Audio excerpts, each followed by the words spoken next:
This is special. Our guest is an Emmy, Golden Globe, and most importantly, fantasy football winning actor who stars in the new movie Top Gun Maverick, the pride of St. Louis. Let's give a big old Gloria shout out to Jon Hamm. What's happening, Hamm? Hi guys.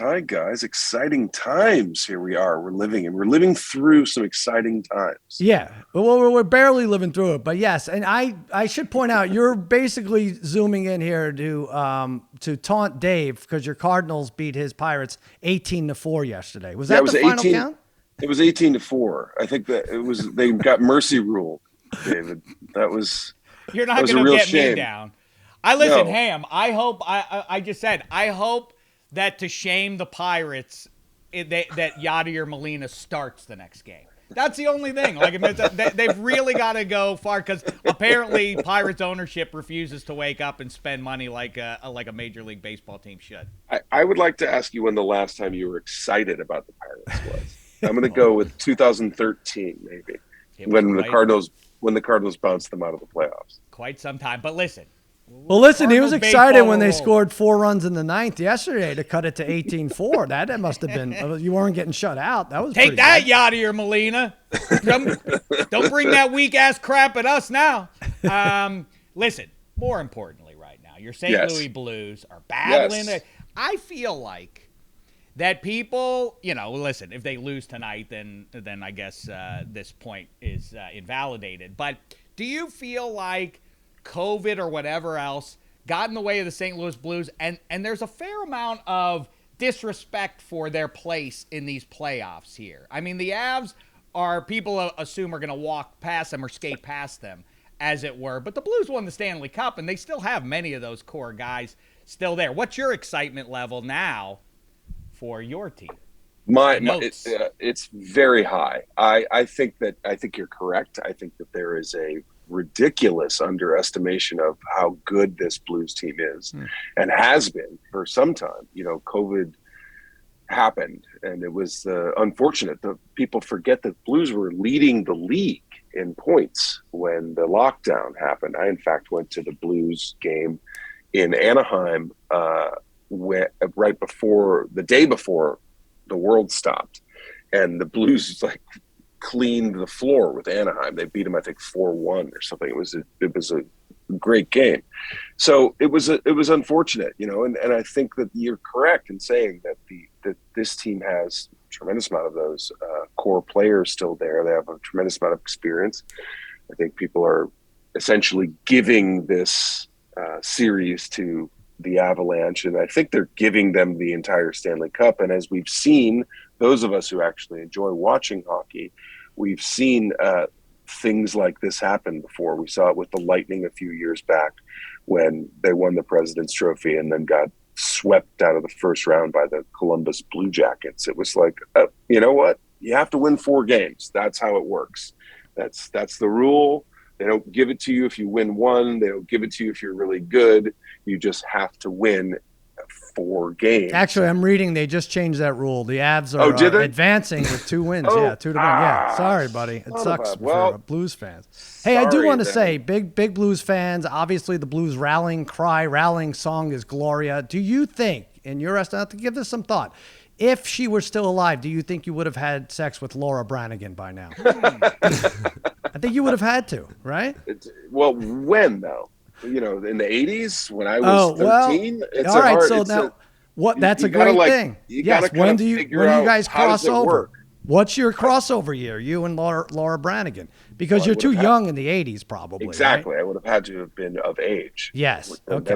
Then we're dealing with several state and local statutes. Yes. But I don't know, honestly. I will tell you the video for Gloria and her follow-up hit, which is now escaping my brain. Solitaire? Solitaire. Yes, Solitaire. I'm not going to sing it. She had a second hit. I wasn't aware. I'd like to think, though, that Self-Control. Self-Control. That was it. Self-control. I think for St. Louis sports fans, under the arch, it's Branigan, it's Hamm, and the Cup making their love with every citizen gathered round cheering. It's very sad this can't happen now. I think 98 would have been your sweet spot for that to happen. You guys to Fair cross enough. over. That sounds good. I would have been, I don't know, but 27. I was fairly fit. All right, fine. Okay. 98. I do want to talk about this movie, Top Gun Maverick. Was it, was it weird? First of all, now you're the second best looking guy in this film. Is that weird for you just in general? Well, thank you for, first of all, saying second. There's a lot of handsome. Miles Teller's There's a lot of handsome in this movie. Yeah. It was weird. It was as weird as it was for me. It must have been 10 times weirder for Tom Cruise, because I remember walking on the set and looking around, and he came up to me, "Hey, welcome to the show," all this stuff, and incredibly kind and friendly. But I was like, this has to be like a time warp for you. Like, you're in the same set, in the same costume, essentially, 35 years displaced. Like, how weird is that? He's like, it is weird, but I love my job. And I was like, well, that's a great attitude to have. Like, if you love your job, it's not that weird. Yeah. Did you get to go in the simulators, or you didn't have to worry about that? I've watched my cousin Jimmy interviewing all the, and they're all saying, yeah, we vomited, one vomit story after another. You didn't get to, you didn't have to go do that, did you? No, I didn't. That's where my 50 years of experience on the planet actually came into play, because I was very much I don't like vomiting. And I didn't want to go do 5 and 4.5 months of training. So had it been required, I would have most likely done it, but I did not. So that's good news. That's good Hollywood inside stuff. So Tom Cruise comes up and talks to you. Yeah. He doesn't like no eye contact from no. This. Nicest guy on set, like, and wants to know everything about you. What are your hobbies? What do you like doing? Nice. Yeah. He's a friendly fella. As I think, Dave, you were probably there, and Sal at Jimmy's that one day when Tom came over to watch football. We were all like, "Is this happening?" Like, it was the greatest. Listen, of course. I was literally. This is the exact view I had. I'm talking to Jon Hamm in one of his old ball caps. It happened to be a St. Louis Blues cap that day. I'm literally talking to Jon Hamm about hockey and whatever, and over his shoulder, a glow came from down the hallway and then emerged in a black pea coat with a black turtleneck underneath. The most handsome man I've ever seen, with the possible exception of the guy I was talking to at the time. It was Tom Cruise. What a day that was for all. And he brought a coconut cake, which was what I was focused on, a giant coconut cake for no reason. Coconut cake, buddy. That's the real deal. So, Dave, I'm curious at that point, so Jon Hamm was the second most attractive man on the Top Gun set. How low did you rank in level of attractiveness at that football watching party? Third. After Tom Cruise came in. Third, but taste it, it's like comedy, taste is subjective. Maybe I was 2 or even number 1 for some ladies. I don't know. I can't judge that. Ham, to be fair, the only lady there, I think, was Kathy Griffin. So yes, it wasn't. Right. We're not a lot of ladies there. She was there every Sunday. I don't know how Tom's that mom. Yeah. That's right. Hey, his mom was there. Oh yeah, Mom Cruise. You play Admiral Cyclone. I wonder, what did you channel a coach or a manager in sports, past or present, that you can compare yourself to, that you tried to take off of? Not particularly, but what I really did was, like, it's a fun role, honestly, to be the guy that's like, hey man, you gotta shape up or ship out kind of guy, especially to Tom Cruise. It was pretty fun, and the writing in the script is actually really good. There's some really kind of unintentionally funny moments that we were able to find, and we just had a really good time making that movie, and then we had a really unfortunate time sitting on it for 2 years because of COVID. But it was awesome that Tom and everybody involved in the production was like, we're not going to like put this on a streaming platform. We're going to make sure this comes out in IMAX and Dolby and all of the things that like make it a big, giant, movie that it should be. And I've now had the good fortune to see it a couple times with an audience, and it's been so exciting. Like people are genuinely stoked when they when the movie starts, and then when the movie finishes, they're like, yeah, it's like a visual high five. Like, well, they probably were worried they were going to see you vomit, and then it didn't happen. It's like, okay, and then it didn't happen. They're like, the relief is very. Yes, to be honest, if it didn't real. happen in Mad Men, it wasn't going to happen in any movie, right? I think it might have happened in Mad Men. Did it really? It'd be cool if you would have blended like the Iron Eagle effect of Jason Gedrick, and you had to play Gloria when you flew your F-18. Ooh. Yeah. Now I'm in the group calling Gloria. You know, that would be cool if you would have done that. But you mentioned, I mean, you got to play obviously one of the most iconic characters of this millennium in Draper. But you mentioned walking onto that set. Was that a singular trip for you? Obviously, you've been acting for quite some time now. But Top Gun, I mean, you grew up watching it with the rest of us, right? Yeah. 15 years old. When I was 15. You know, seeing that movie was the definition of cool, and like walking onto that set. I'm not kidding when I say this. This is my experience walking onto a active military base, a hangar that says, you know, Top Gun, you know, Fighter Weapons School, North Island Naval Base. There's a 2-story American flag hanging. There's 2 F-18s parked kind of like this. And Tom Cruise walks up and shakes your hand. I was like, I guess I'm in Top Gun. Like this is clearly the thing. It's like so exciting. Do you let him know who's boss by saying something like, though, like, just so you know, I was always more of an Iceman guy?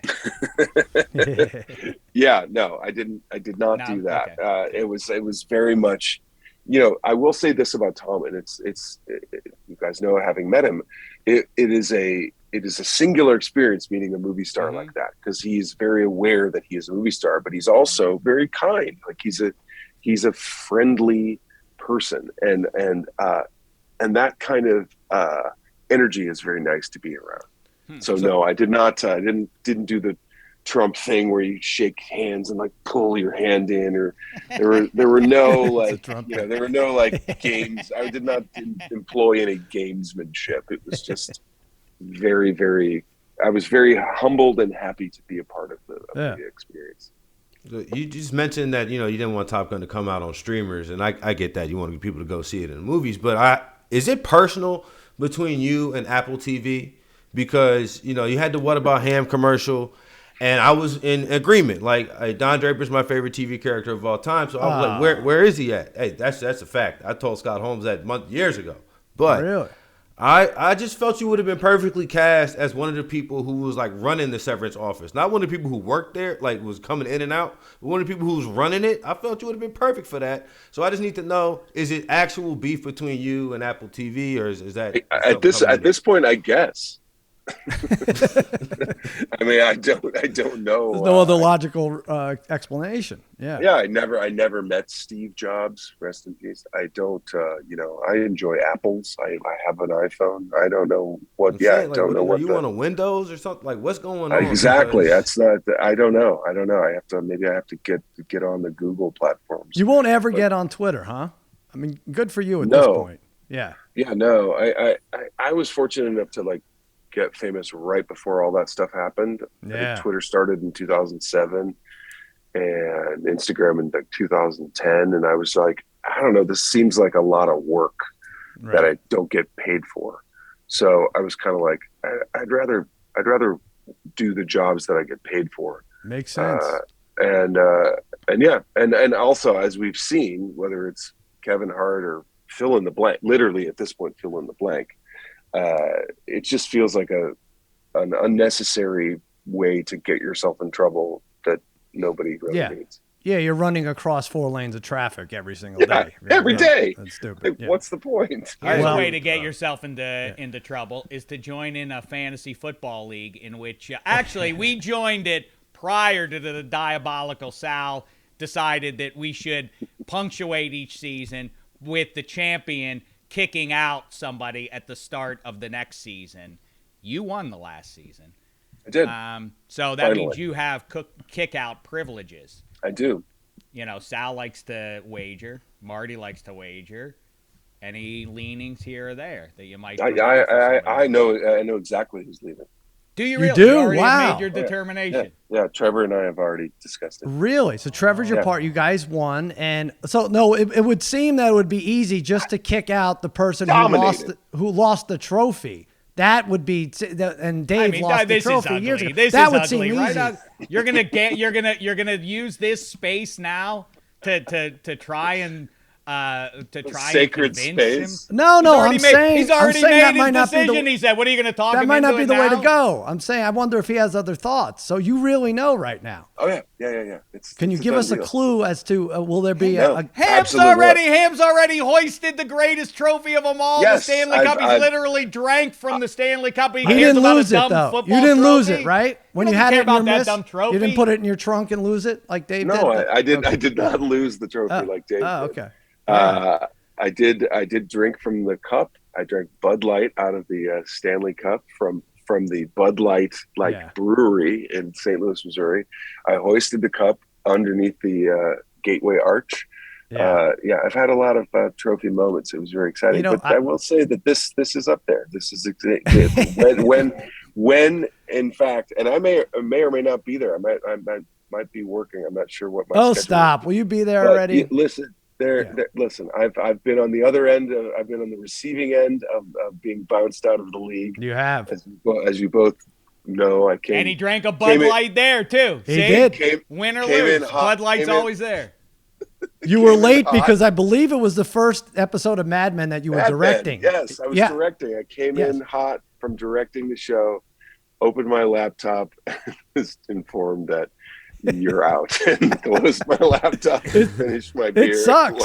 It's a terrible ride home, right? And we can make fun of it, but it just sucks. 6'4", bald-headed, 140-pound weakling Elliot kicks out the most desired man on the face of the earth. Don't kiss his ass now. Don Draper walks in like, "What I missed, guys? We're waiting for you for the kick-out rule. All right, let's do this. Who's out? It's you, Ham." You were mad. Perfect. You were mad for 20 seconds at least, right? I would say 10. I wouldn't even say 10. I'd say 5. It was like, all right. Well, okay. Does it involve a competition, or is it just straight out you have in your mind right now you know who's going to get kicked out? No, I know who's getting kicked out. And I don't know. The reveal might be. So I got a question. Yeah. So when somebody gets kicked out, is it complete banishment, or do they have to still get all the emails and all the messages? No, they're out. They actually have to be deleted from the site for this to work. So they can't like check up on the standings or anything. So has anybody like just been like, all right, you're kicking me out, I'm done? Bill Simmons did that. Yes. Okay. Yeah. But we had to convince him to come back. Right, Ham, you could kick him out. That'd be funny. Please kick me out. I hate this league. I don't want to be doing it anyway. Kick me out. See, he might be going that route. All right, I know you got to go, John. Thank you for I do have to go. All right, I do want, but you did bring a clip from the movie Top Gun Maverick, right? You didn't bring a clip? No. No. Can you quickly act out a 3-second scene in lieu of a clip? No. Okay.